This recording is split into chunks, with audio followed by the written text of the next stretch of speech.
तरीन वीडियोस के लिए हमारा YouTube चैनल सब्सक्राइब करके बेल आइकन प्रेस करिए ताकि आपको मिले हर अपडेट सबसे पहले।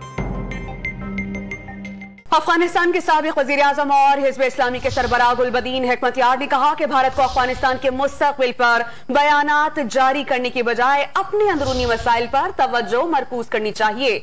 नई हुकूमत की तश्कील के लिए अफगान धड़ों के दरमियान बाज़ाब्ता मुज़ाकरात आइंदा चंद रोज में अफगानिस्तान से गैर मुल्की फौज के मुकम्मल इनखला के बाद शुरू हो जाएंगे। रेडियो पाकिस्तान को इंटरव्यू देते हुए गुलबदीन हिकमतयार ने कहा कि भारत को भी अफगानिस्तान में अमन के लिए मुस्बत किरदार अदा करना चाहिए। भारत को कश्मीर की जंग अफगानिस्तान की सरजमीन से नहीं लड़नी चाहिए, बल्कि उसे अफगानिस्तान की खुद मुख्तारी का एहतराम करना चाहिए। उन्होंने अफगान तनाज़े को पुरअमन तौर पर मुज़ाकरात के जरिए हल करने के वज़ीर-ए-आज़म इमरान खान के देरीना मौक़िफ़ और ताउन की तारीफ की।